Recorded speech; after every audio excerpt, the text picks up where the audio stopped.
प्यो दादे का खोल डिठा खजाना, ता मेरा मन भया निधाना।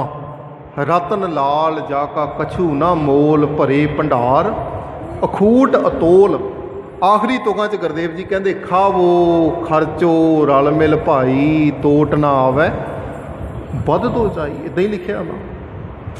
हुण प्यारे सवाल है एक साडी जिंदगी दे अंदर, गुरु पातशाह जी कहते रल मिल के खाओ भाई, रल मिल के खर्च करो, तोट नहीं आउणी वधदा ही जाना है। हुण किहड़ी चीज़ है जिहनूं असीं वरतदे जाइए ते वधी जावे, घटे ही ना। 1 ਲੱਖ रुपया साढ़े कोल होवे ते असीं लोड़वंदां नूं देण लग जाइए, हज़ार वंडिया ते 100 नूं वंडिया जाना, खत्म हो जाना है। तुसीं इत्थे 100 बंदे दा लंगर तैयार कीता ते वध तो वध 150 भुगत जाएगा, ते उदों बाद समाप्ति होनी है ना, सिमटना ही है एक बार। 500 के लंगर का अरेंजमेंट कर लो, वध तो वध 700 बंदा सक जाएगा। इदां ही होना, ज्यों ज्यों लंगर सकते गए लंगर घटता जाएगा। पर एको ही चीज़ है प्यारे दुनिया के अंदर, जिन्हों जिन्ना वरतोगे उन्ना ही वधदा जाना है। वो की है जी? वो है केवल ज्ञान, वो है केवल समझ। आ दिमाग नूं जिन्ना वरतदे जाओगे दिमाग तुहारा उन्ना ही खुलदा जाना है, उन्नी अगे दीयां गल्लां समझ आउंदियां जाणीआं। दिमाग रब ने दे दिता तो इस दिमाग नूं डेड करके रखना है जां खोलना है। ये है प्यो दादे का खोल डिठा खजाना।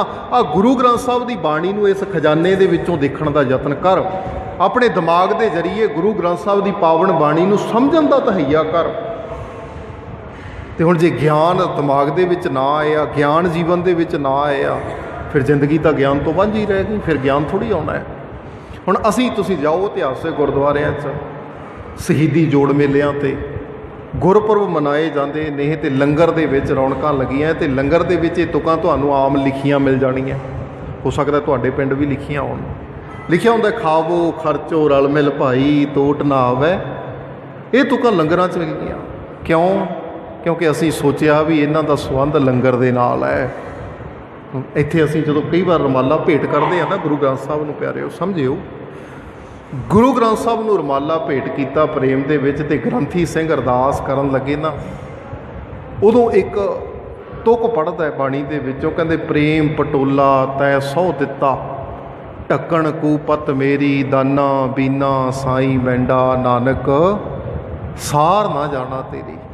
हुण सानूं लग्गिया भी ये तुकां शायद मेरे रमाले वास्ते लिखी है। आ खावो खर्चो रल मिल भाई, आ तुक शायद लंगरां वास्ते लिखी है। ना ना भाई, गुरबाणी का तो कंसैप्ट ही ज्ञान है। गुरु की हर एक तुक ज्ञान वास्ते लिखी है, समझ वास्ते लिखी है, तैनूं चंगा बनाउण वास्ते लिखी है, समाज के सुधार वास्ते लिखी है। किहड़े कपड़े की गल करते हैं? हुण कपड़ा प्यारिओ 2 तरह का है। एक पौड़ी मैं तुहाडे सामने पढ़ी है ना, कपड़ रूप सुहावना, छड्ड दुनिया अंदर जावना। हुण कित्थे जाण की गल हो रही है, किहड़ा कपड़ा पहनना है? तो बाणी फिर जवाब देगी भी एक तो कपड़ा वो है जिहड़ा तू शरीर ते हंडा रहे हैं, जिहड़ा तेरे नंगेज नूं कजदा है, ढकदा है, ये कपड़ा।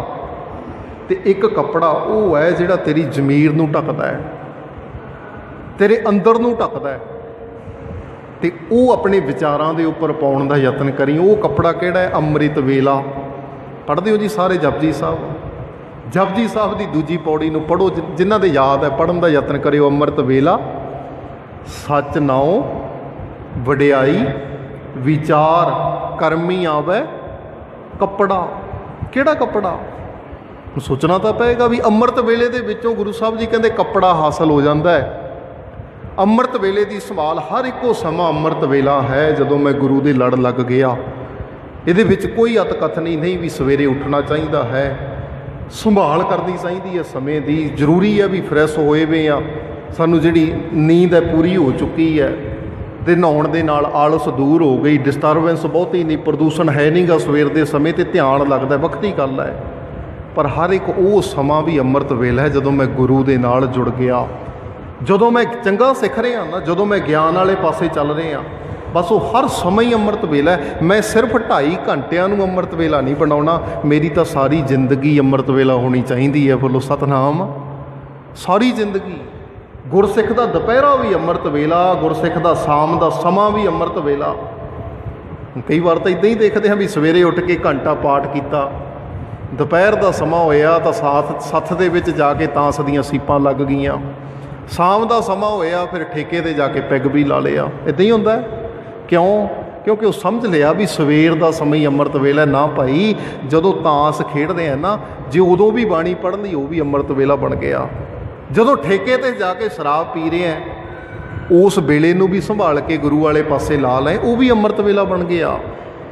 ਜਦੋਂ ਮੇਰੀਆਂ ਮਾਵਾਂ ਭੈਣਾਂ ਬੈਠੀਆਂ ਮੰਜੇ ਦੇ ਉੱਪਰ ਗੱਲਾਂ ਕਰਦੀਆਂ ਨਾ, ਅਸੀਂ ਕੋਈ ਘਰ ਨਹੀਂ ਛੱਡਦੇ ਜਿਹਦੀ ਗੱਲ ਨਾ ਕਰੀਏ। 4 ਭੈਣਾਂ ਇਕੱਠੀਆਂ ਹੋ ਕੇ ਬੈਠ ਗਈਆਂ, ਇੱਧਰ ਦੀਆਂ ਉੱਧਰ ਦੀਆਂ ਸਾਰੀਆਂ ਗੱਲਾਂ ਪੁੱਜੇ। ਉਹ ਵੀ ਭੈਣੋ ਜੇ ਪੋਥੀ 'ਤੇ ਪਾਠ ਕਰਨ ਲੱਗ ਗਈਆਂ, ਉਹ ਵੀ ਜੇ ਬਾਣੀ ਨੂੰ ਵਿਚਾਰਨ ਵਾਲੇ ਪਾਸੇ ਸਮਾਂ ਲਾ ਲਿਆ, ਉਹ ਸਮਾਂ ਵੀ ਅੰਮ੍ਰਿਤ ਹੈ। ਹੁਣ ਸਮਝਿਓ, ਆਹ ਦਿਮਾਗ ਰੱਬ ਨੇ ਦਿੱਤਾ ਨਾ ਜੀ, ਆਹ ਦਿਮਾਗ ਸਾਨੂੰ ਰੱਬ ਨੇ ਦਿੱਤਾ, ਇਹਨੂੰ ਕਿੰਨਾ ਕੁ ਖੋਲ੍ਹਣਾ ਹੈ ਇਹ ਸਾਡੇ 'ਤੇ ਨਿਰਭਰ ਹੈ। 24 ਘੰਟੇ ਦਿਨ ਔਰ ਰਾਤ ਸਾਨੂੰ ਰੱਬ ਨੇ ਦਿੱਤੇ ਨੇ, ਅਤੇ ਇਹਨਾਂ 24 ਘੰਟਿਆਂ ਨੂੰ ਬਤੀਤ ਕਿਵੇਂ ਕਰਨਾ, ਗੁਜ਼ਾਰਨਾ ਕਿਵੇਂ ਹੈ, ਉਹ ਸੱਜਣਾ ਤੇਰੀ ਮਰਜ਼ੀ ਹੈ। ਰੱਬ ਨੇ ਤਾਂ ਸਾਂਝਾ ਦਿੱਤਾ ਸਾਰਿਆਂ ਨੂੰ, ਦਿਨ ਵੀ ਸਾਰਿਆਂ ਲਈ ਇੱਕੋ ਜਿਹਾ ਚੜ੍ਹਨਾ ਅਤੇ ਰਾਤ ਵੀ ਸਾਰਿਆਂ ਲਈ ਬਰਾਬਰ ਪਏਗੀ। ਤੈਨੂੰ 24 ਘੰਟੇ ਬਰਾਬਰ ਦੇ ਦਿੱਤੇ, ਪਰ 24 ਘੰਟਿਆਂ 'ਚ ਪਾਠ ਕਰਨਾ ਹੈ ਕਿ ਤਾਂਸਾਂ ਖੇਡਣੀ ਹੈ, ਤੈਂ ਅੰਮ੍ਰਿਤ ਛਕਣਾ ਜਾਂ ਸ਼ਰਾਬਾਂ ਪੀਣੀ ਹੈ, ਗੁਰੂ ਦੇ ਦੁਆਰੇ 'ਤੇ ਆਉਣਾ ਜਾਂ ਠੇਕਿਆਂ 'ਤੇ ਜਾਣਾ ਹੈ, ਸੁਗਲ ਮੇਲੇ ਕਰਨੇ ਹੈ ਜਾਂ ਜੀਵਨ ਨੂੰ ਬਚਣਾ ਹੈ, ਇਹ ਤੇਰੇ 'ਤੇ ਨਿਰਭਰ ਕਰਦਾ। ਗੁਰੂ ਨੇ ਤੈਨੂੰ 24 ਘੰਟੇ ਦੇਣੇ ਸੀ, ਉਹਦੇ ਦਿੱਤੇ। ਸਮਾਂ ਤੇਰੇ ਕੋਲ ਹੈ, ਉਸ ਸਮੇਂ ਨੂੰ ਅੰਮ੍ਰਿਤ ਵੇਲਾ ਬਣਾਉਣਾ ਹੈ ਜਾਂ ਉਸ ਸਮੇਂ ਨੂੰ ਗਰਕਾਉਣਾ ਹੈ, ਉਸ ਸਮੇਂ ਨੂੰ ਗਲਤ ਕਰਨਾ, ਉਹ ਤੇਰੇ 'ਤੇ ਹੈ। ਆਹ ਸਰੀਰ ਸਾਰਿਆਂ ਨੂੰ ਇੱਕੋ ਜਿਹਾ ਮਿਲਿਆ, ਹੁਣ ਸਰੀਰ ਨੂੰ ਸਹੀ ਕਰਨਾ ਇਹ ਵੀ ਤੇਰੇ 'ਤੇ ਹੈ। ਸਰੀਰ ਦੇ ਵਿੱਚ ਅੰਮ੍ਰਿਤ ਜਾਵੇ, ਚੰਗਾ ਜਾਵੇ, ਉਹ ਵੀ ਤੇਰੇ 'ਤੇ ਹੈ। ਅਤੇ ਸਰੀਰ ਦੇ ਵਿੱਚ ਨਸ਼ੇ ਪਾਉਣੇ ਹੈ, ਉਹ ਵੀ ਤੇਰੇ ਨਿਰਭਰ ਤੇਰੇ 'ਤੇ ਹੈ ਵੀ ਤੂੰ ਇਸ ਤੋਂ ਕੰਮ ਕੀ ਲੈਣਾ ਚਾਹੁੰਦਾ। ਸ਼ਕਤੀ ਕੋਈ ਵੀ ਮਾੜੀ ਨਹੀਂ ਪਿਆਰਿਓ। ਪੈਸਾ ਰੱਬ ਨੇ ਦੇ ਦਿੱਤਾ, ਇਸ ਪੈਸੇ ਨਾਲ ਚੰਗਾ ਵੀ ਕੀਤਾ ਜਾ ਸਕਦਾ ਹੈ ਅਤੇ ਇਸ ਪੈਸੇ ਨਾਲ ਮਾੜਾ ਵੀ ਕੀਤਾ ਜਾ ਸਕਦਾ ਹੈ। ਅੱਖਾਂ ਰੱਬ ਨੇ ਦਿੱਤੀਆਂ ਨੇ, ਅੱਖਾਂ ਨਾਲ ਚੰਗਾ ਵੀ ਦੇਖਿਆ ਜਾ ਸਕਦਾ ਹੈ ਅਤੇ ਮਾੜਾ ਵੀ ਦੇਖਿਆ ਜਾ ਸਕਦਾ ਹੈ। ਰੱਬ ਨੇ ਤਾਂ ਸ਼ਕਤੀ ਦੇ ਦਿੱਤੀ ਤੈਨੂੰ, ਕੁਦਰਤ ਨੇ ਤੈਨੂੰ ਇੱਕ ਫੈਸਿਲਿਟੀ ਦੇ ਦਿੱਤੀ, ਪਰ ਇਸ ਫੈਸਿਲਿਟੀ ਨੂੰ ਉਪਯੋਗ ਕਿਵੇਂ ਕਰਨਾ, ਵਰਤਣਾ ਕਿਵੇਂ ਹੈ, ਉਹ ਤਾਂ ਜੇ ਤੇਰੇ ਕੋਲ ਅਕਲ ਹੋਏਗੀ, ਜੇ ਗਿਆਨ ਹੋਏਗਾ ਗੁਰੂ ਦਾ, ਫਿਰ ਤਾਂ ਤੂੰ ਸਹੀ ਵਰਤੋਂ ਕਰ ਲਏਗਾ। ਜੇ ਤੇ ਗਿਆਨ ਨਹੀਂ ਹੈ, ਫਿਰ ਤੂੰ ਵਰਤੋਂ ਵੀ ਸਹੀ ਨਹੀਂ ਕਰ ਸਕਦਾ। ਫਿਰ ਜੀਵਨ ਦੇ ਅੰਦਰ ਅਕਲ, ਸਮਝ, ਗਿਆਨ ਆ ਹੀ ਨਹੀਂ ਸਕਦਾ। ਸਮਝਿਓ, ਹੁਣ ਅਸੀਂ ਤੁਕਾਂ ਦੇਖੀਆਂ ਵੀ ਖਾਵੋ ਖਰਚੋ ਰਲ ਮਿਲ ਭਾਈ, ਤੋਟ ਨਾ ਆਵੇ ਵਾਧੋ ਜਾਈ। ਲੰਗਰ ਦੇ ਗੁਰਦੁਆਰਾ ਸਾਹਿਬ ਆਏ, ਕਹਿੰਦੇ ਭਾਈ ਭਾਵੇਂ ਨਾ ਅੱਧਾ ਪ੍ਰਸਾਦਾ ਛਕ ਲਈ, ਗੁਰੂ ਕੇ ਲੰਗਰ ਦੇ ਵਿੱਚੋਂ ਛਕਣਾ ਜ਼ਰੂਰੀ ਹੈ। ਕਰਦੇ ਆ ਨਾ ਗੱਲਾਂ, ਭਾਵੇਂ ਕਿਣਕਾ ਹੀ ਲੈ ਲਓ ਜੀ, ਪ੍ਰਸਾਦ ਦਾ ਤਾਂ ਕਿਣਕਾ ਹੀ ਬਹੁਤ ਹੈ, ਪ੍ਰਸਾਦ ਲੈ ਕੇ ਜਾਣਾ, ਪਰ ਇੱਦਾਂ ਨਾ ਹੋਵੇ ਵੀ ਨਾ ਲੈ। ਪਰ ਕਦੇ ਕਿਹਾ ਲੰਗਰ ਛਕਣ ਵਾਲੇ ਆ, ਪ੍ਰਸਾਦ ਛਕਣ ਵਾਲੇ ਆ, ਕਦੇ ਇਹ ਵੀ ਕਿਹਾ ਵੀ ਦਰਬਾਰ ਦੇ ਵਿੱਚ ਆ ਗਿਆ, ਇੱਥੋਂ ਭਾਵੇਂ ਇੱਕ ਤੋਕੀ ਸੁੱਖ ਕੇ ਵਗ ਜੀ, ਇੱਥੋਂ ਭਾਵੇਂ ਇੱਕ ਸ਼ਬਦ ਦੀ ਕੰਠ ਕਰਕੇ ਵਗ ਜੀ। ਇੱਕ ਸ਼ਬਦ ਤਾਂ ਜ਼ਰੂਰੀ ਹੈ। 1430 ਅੰਗਾਂ ਦੇ ਵਿੱਚੋਂ ਭਾਵੇਂ ਇੱਕ ਤੋਕੀ ਜੀਵਨ 'ਚ ਲੈ ਕੇ ਤਾਂ ਨਾ ਭਾਈ। ਲੰਗਰਾਂ 'ਤੇ ਜ਼ੋਰ ਹੈ, ਪ੍ਰਸਾਦ 'ਤੇ ਜ਼ੋਰ ਹੈ, ਰਮਾਲਿਆਂ 'ਤੇ ਜ਼ੋਰ ਹੈ, ਪਰ ਸਿੱਖਣ 'ਤੇ ਜ਼ੋਰ ਕਿੱਥੇ ਹੈ ਸਾਡਾ। ਅਸੀਂ ਸਿੱਖਣਾ ਥੋੜ੍ਹੀ ਚਾਹੁੰਦੇ ਹਾਂ। ਮੁਬਾਰਕ ਹੈ ਰਮਾਲੇ ਚੜਾਉਣੇ, ਮੁਬਾਰਕ ਹੈ ਕੜਾ ਪ੍ਰਸਾਦ, ਮੁਬਾਰਕ ਨੇ ਸਾਡੇ ਲੰਗਰ, ਪਰ ਜੇ ਗਿਆਨ ਹੋਵੇ, ਗਿਆਨ ਦੀ ਪਹਿਲ ਹੈ। ਹੁਣ ਇੱਦਾਂ ਹੀ ਹੈ ਨਾ ਪਿਆਰਿਓ, ਵੀ ਗਿਣਤੀ ਹੁੰਦੀ ਹੈ, ਇਹ ਸਾਰੀਆਂ ਚੀਜ਼ਾਂ ਜ਼ੀਰੋ ਨੇ ਗਿਆਨ ਤੋਂ ਬਿਨਾਂ। ਗਿਆਨ ਹੈ ਏਕਾ। ਹੁਣ ਏਕਾ ਲਾ ਕੇ ਮਗਰ ਜਿੰਨੀਆਂ ਮਰਜ਼ੀ ਜ਼ੀਰੋਆਂ ਲਾ ਦਿਓ ਅਤੇ ਗਿਣਤੀ ਵੱਧਦੀ ਜਾਏਗੀ। ਹੁਣ ਏਕਾ ਤੁਹਾਡੇ ਕੋਲ ਹੈ ਨਹੀਂ ਅਤੇ ਜ਼ੀਰੋਆਂ ਆਪਾਂ ਲਾਈ ਗਏ, ਤਾਂ ਉਹਦਾ ਫਿਰ ਪ੍ਰਵਾਨਗੀ ਨਹੀਂ ਹੈ, ਉਹਦੀ ਕੋਈ ਕੀਮਤ ਨਹੀਂ ਪੈਣੀ, ਉਹਨੂੰ ਗਿਣਿਆ ਨਹੀਂ ਫਿਰ ਜਾਏਗਾ, ਉਹ ਤਾਂ ਜ਼ੀਰੋ ਹੀ ਰਹਿ ਜਾਣੀਆਂ। ਸੇਵਾ ਦਾ ਜ਼ੀਰੋ ਲਾ ਲਓ, ਲੰਗਰ ਦੀ ਜ਼ੀਰੋ ਲਾ ਲਓ, ਗੁਰਦੁਆਰੇ ਮੱਥਾ ਟੇਕਣ ਦੀ ਜ਼ੀਰੋ ਲਾ ਲਓ, ਪਰ ਅੱਗੇ ਗਿਆਨ ਦਾ ਏਕਾ ਲੱਗ ਗਿਆ, ਫਿਰ ਮੁੱਲ ਪੈ ਜਾਏਗਾ। ਹੁਣ ਗਿਆਨ ਤਾਂ ਜੀਵਨ 'ਚ ਰੱਖ ਹੀ ਨਹੀਂ ਰਿਹਾ, ਅਕਲ ਤਾਂ ਹੈ ਹੀ ਨਹੀਂ, ਸਮਝ ਤਾਂ ਹੈ ਹੀ ਨਹੀਂ ਗੁਰਮਤਿ ਮੁਤਾਬਕ ਜ਼ਿੰਦਗੀ ਨੂੰ ਜਿਉਣਾ ਕਿਵੇਂ ਹੈ। ਹੁਣ ਰੋ ਵਿਚਾਰ ਅੱਗੇ ਸਮਝਿਓ। ਹੁਣ ਗੁਰੂ ਕਹਿੰਦਾ ਗੁਰਦੁਆਰੇ ਆਉਣ ਦਾ ਕੀ ਕਨਸੈਪਟ ਹੈ ਤੇਰਾ। ਗੁਰਦੁਆਰੇ ਹੋਏ ਸੋਝੀ ਪਾਏ ਸੀ। ਮੈਂ ਬਾਰ-ਬਾਰ ਤੁਕਾਂ ਤਾਂ ਦੁਹਰਾ ਰਿਹਾ, ਕੋਈ ਤੁਕ ਸਾਡੀ ਪਕੜ ਦੇ ਵਿੱਚ ਆ ਜਾਏ। ਇੱਕ ਤੁਕ ਵੀ ਅਸੀਂ ਗੁਰੂ ਦੇ ਕੋਲੋਂ ਲੈ ਗਏ ਨਾ, ਤਾਂ ਸਮਝ ਲਿਓ ਵੀ ਸਾਡਾ ਹੋਣਾ ਪ੍ਰਵਾਨ ਹੋ ਗਿਆ। ਅਤੇ ਨਹੀਂ ਤਾਂ ਅਸੀਂ ਉਸ ਬੱਚੇ ਵਾਂਗ ਆ ਰਹੇ ਹਾਂ ਵੀ 10 ਸਾਲ ਲਾਏ, ਫੇਲ ਹੁੰਦਾ ਰਿਹਾ ਅਤੇ ਸਰਟੀਫਿਕੇਟ ਹੀ ਨਹੀਂ ਮਿਲਿਆ। ਪੁੱਛਿਆ ਉਹਨੂੰ, ਇਹੀ ਕਹਾਂਗੇ ਨਾ ਵੀ ਤਾਂ 10 ਸਾਲ ਖਰਾਬ ਕਰ ਲਏ ਆਪਣੇ। ਅਤੇ ਬੱਚਾ ਤਾਂ ਇੱਕ ਕਲਾਸ 'ਚੋਂ ਫੇਲ ਹੋ ਜਾਏ, ਉਦੋਂ ਹੀ ਸਾਡਾ ਮੂੰਹ ਹੈ ਜਿਹੜਾ ਨੀਵਾਂ ਹੋ ਜਾਂਦਾ, ਥੱਲੇ ਹੋ ਜਾਂਦਾ, ਉਦਾਸ ਹੋ ਜਾਂਦੇ ਆ। ਸਾਡਾ ਬੱਚਾ ਫੇਲ ਹੋ ਗਿਆ, ਇਹਦਾ 1 ਸਾਲ ਖਰਾਬ ਹੋ ਗਿਆ, ਅਤੇ ਬੱਚਾ ਕਹੇ ਬਾਪੂ ਤੈਨੂੰ ਗੁਰਦੁਆਰੇ ਜਾਂਦੇ ਆ 30 ਸਾਲ ਹੋ ਗਏ, ਮੈਂ ਮੰਨ ਲਾਂ ਤੇਰੇ 30 ਸਾਲ ਖਰਾਬ ਹੋ ਗਏ। ਤੂੰ ਗੁਰੂ ਘਰ ਮੱਥਾ ਟੇਕਦੇ ਆ 20 ਸਾਲ ਹੋ ਗਏ ਤੈਨੂੰ, ਮੰਨ ਲਵਾਂ ਵੀ 20 ਸਾਲ ਤੇਰੇ ਖਰਾਬ ਹੋ ਗਏ, 10 ਸਰਟੀਫਿਕੇਟ ਕਿੱਥੇ ਆ ਤੇਰੇ ਕੋਲ? 10 ਗੁਰੂ ਦਾ ਗਿਆਨ ਜਿਹੜਾ 1430 ਅੰਗਾਂ ਦੇ ਵਿੱਚ ਗੁਰੂ ਸਾਹਿਬ ਨੇ ਦਿੱਤਾ, ਉਹ ਹੈਗਾ ਤੇਰੇ ਜੀਵਨ 'ਚ? ਨਾ ਨਾ ਭਾਈ, ਉਹ ਨਹੀਂ ਹੈ। ਕਰਮਕਾਂਡੀ ਜ਼ਿੰਦਗੀ ਤੋਂ ਉੱਪਰ ਉੱਠ ਕੇ ਗਿਆਨ ਵਾਲੇ ਪਾਸੇ ਆਉਣ ਦਾ ਯਤਨ ਕਰੀਏ ਪਿਆਰਿਓ, ਇਸ ਗੱਲ ਨੂੰ ਸਮਝਿਓ। ਗੁਰਬਾਣੀ ਸਾਨੂੰ ਕਰਮਕਾਂਡ ਤੋਂ ਰੋਕਦੀ ਹੈ। ਗੁਰੂ ਪਾਤਸ਼ਾਹ ਜੀ ਕਹਿੰਦੇ ਨਾ ਭਾਈ ਕਰਮਕਾਂਡ ਨਹੀਂ ਕਰਨਾ। ਹੁਣ ਕਰਮਕਾਂਡ ਕੀ ਹੈ? ਕਰਮਕਾਂਡ ਦਾ ਅਰਥ ਹੈ ਜਿਸ ਕੰਮ ਦੇ ਵਿੱਚੋਂ, ਜਿਸ ਕਰਮ ਦੇ ਵਿੱਚੋਂ ਪ੍ਰਾਪਤੀ ਕੋਈ ਨਾ ਹੋਵੇ। ਵੀ ਮੈਂ ਕੰਮ ਵੀ ਕਰਦਾ ਰਹਾਂ। ਹੁਣ ਮੇਰੀ ਭੈਣ ਹੈ ਕੋਈ, ਉਹਨੇ ਰਸੋਈ ਦੇ ਵਿੱਚ ਜਾ ਕੇ ਦਾਲ ਬਣਾਈ, ਸਬਜ਼ੀ ਬਣਾਈ, ਅਤੇ ਸਬਜ਼ੀ ਧਰ ਕੇ ਨਾ ਕੁੱਕਰ ਦੇ ਵਿੱਚ ਆਪ ਕੰਮ ਕਰਨ ਲੱਗ ਗਈ ਕੋਈ ਹੋਰ, ਅਤੇ ਭੁੱਲ ਗਈ, ਉਹ ਸੜ ਜਾਣੀ ਹੈ, ਮੱਚ ਜਾਣੀ ਹੈ ਨਾ ਉਹ, ਫਿਰ ਉਹ ਕਿਸੇ ਦੇ ਕੰਮ ਨਹੀਂ ਆਉਣੀ। ਫਿਰ ਉਹਨੂੰ ਕਹਾਂਗੇ ਤੇਰੀ ਸਬਜ਼ੀ ਬਣਾਈ, ਉਹ ਸਮਾਂ ਖਰਾਬ ਹੋ ਗਿਆ ਤੇਰਾ। ਬਣਾਈ ਤਾਂ ਸੀ ਪਰ ਉਹ ਗਲ ਗਈ ਨਾ, ਉਹ ਮੱਚ ਗਈ, ਥੱਲੇ ਲੱਗ ਗਈ, ਉਹ ਹੁਣ ਕਿਸੇ ਦੇ ਕੰਮ ਨਹੀਂ ਆਉਣੀ, ਕਿਸੇ ਦੇ ਮੂੰਹ 'ਚ ਨਹੀਂ ਪੈਣੀ। ਬਸ ਇਸੇ ਤਰ੍ਹਾਂ ਹੀ ਆ ਪਿਆਰਿਓ, ਜਿੰਨਾ ਸਮਾਂ ਅਸੀਂ ਗਲਤ ਵਾਲੇ ਪਾਸੇ ਲਾ ਰਹੇ ਹਾਂ ਨਾ, ਵੀ ਕਰਮਕਾਂਡ, ਵੀ ਕੰਮ ਕੀਤਾ ਪਰ ਪ੍ਰਾਪਤ ਕੁਝ ਨਹੀਂ ਹੋਇਆ, ਵਿੱਚੋਂ ਮਿਲਿਆ ਕੁਝ ਨਹੀਂ, ਤਾਂ ਉਹ ਕਰਮਕਾਂਡ ਹੈ। ਕਰਮਕਾਂਡ ਸਿਰਫ ਇਹੀ ਨਹੀਂ ਹੁੰਦਾ ਵੀ ਅਸੀਂ ਇੱਥੇ ਡੌਲੇ ਦੇ ਤਵੀਤ ਬੰਨ੍ਹ ਲਿਆ, ਇਹ ਕਰਮਕਾਂਡ ਹੈ। ਹੱਥ ਦੇ ਉੱਪਰ ਰੱਖ ਬੰਨ੍ਹ ਲਈ, ਰੱਖੜੀ ਬੰਨ੍ਹ ਲਈ, ਇਹ ਕਰਮਕਾਂਡ ਹੈ। ਥੌਲੇ ਪਵਾ ਲਏ, ਇਹੀ ਨਾ ਨਾ ਨਾ। ਗੁਰਦੁਆਰੇ ਆਉਣ ਵਾਲੇ ਵੀ ਬੜੇ ਕਰਮਕਾਂਡੀ ਨੇ, ਸਮਝਿਓ ਪਿਆਰਿਓ, ਗੱਲਾਂ ਸਾਡੇ 'ਤੇ ਹੀ ਆਉਣੀਆਂ ਸਾਰੀਆਂ। ਗੁਰੂ ਗ੍ਰੰਥ ਸਾਹਿਬ ਨੂੰ ਮੱਥਾ ਟੇਕਣਾ ਵੀ ਕਰਮਕਾਂਡ ਹੋ ਸਕਦਾ ਕਿ ਨਹੀਂ ਹੋ ਸਕਦਾ ਪਿਆਰਿਓ? ਹੋ ਸਕਦਾ। ਇੱਕ ਉਦਾਹਰਨ ਦਿੰਦਾ ਤੁਹਾਨੂੰ, ਸਮਝਿਓ। ਇੱਕ ਬੱਚਾ ਨਾ ਪੜ੍ਹ ਰਿਹਾ ਹੋਵੇ, ਗੋਦੀ ਦੇ ਵਿੱਚ ਉਹਨੇ ਕਿਤਾਬ ਰੱਖੀ ਹੈ, ਗੋਦੀ 'ਚ ਕਿਤਾਬ ਰੱਖ ਕੇ ਉਹਨੂੰ ਪਤਾ ਵੀ ਕੱਲ੍ਹ ਨੂੰ ਮੇਰਾ ਪੇਪਰ ਹੈ, ਜੇ ਮੈਂ ਮਿਹਨਤ ਕਰਾਂਗਾ ਨਾ, ਸਟੱਡੀ ਕਰਾਂਗਾ, ਪੜ੍ਹਾਂਗਾ, ਪੇਪਰ ਦੇ ਵਿੱਚੋਂ ਨੰਬਰ ਚੰਗੇ ਲੈ ਕੇ ਪਾਸ ਹੋ ਜਾਣਾ ਹੈ। ਪ੍ਰਾਪਤੀ 'ਤੇ ਹੈ ਨਾ, ਟਾਰਗੇਟ ਮਿੱਥ ਕੇ ਬੈਠਾ ਵੀ ਕੱਲ੍ਹ ਨੂੰ ਪੇਪਰ ਹੈ, ਪੇਪਰ ਦੇ ਵਿੱਚ ਨੰਬਰ ਚੰਗੇ ਆਉਣ ਲਈ ਪੜ੍ਹਨਾ ਪੈਣਾ, ਅਤੇ ਦਿਨ ਔਰ ਰਾਤ ਇੱਕ ਕਰ ਰੱਖੀ ਹੈ, ਗੋਦੀ 'ਚ ਕਿਤਾਬ ਲਈ ਅਤੇ ਬੈਠਾ ਪੜ੍ਹੀ ਜਾਂਦਾ ਹੈ। ਉਹਨੂੰ ਕਹਾਂਗੇ ਪ੍ਰਾਪਤੀ ਲਈ ਵੱਧ ਰਿਹਾ, ਉਹਦਾ ਕਰਮਕਾਂਡ ਨਹੀਂ ਹੈ, ਉਹ ਕਰਮ ਹੈ, ਚੰਗਾ ਕੰਮ ਹੈ, ਸੁਕਰਮ ਕਿਹਾ ਜਿਹਨੂੰ ਬਾਣੀ ਨੇ। ਹੁਣ ਇੱਕ ਬੱਚਾ ਉਹ ਹੈ ਜਿਹਨੇ ਗੋਦੀ 'ਚ ਕਿਤਾਬ ਤਾਂ ਰੱਖੀ ਹੈ, ਪਰ ਅੰਦਰਲਾ ਅਹਿਸਾਸ ਮੁਰਦਾ ਹੈ, ਉਹਨੂੰ ਇਹ ਨਹੀਂ ਵੀ ਕੱਲ੍ਹ ਨੂੰ ਪੇਪਰ ਹੈ, ਪੜ੍ਹਨਾ ਹੈ।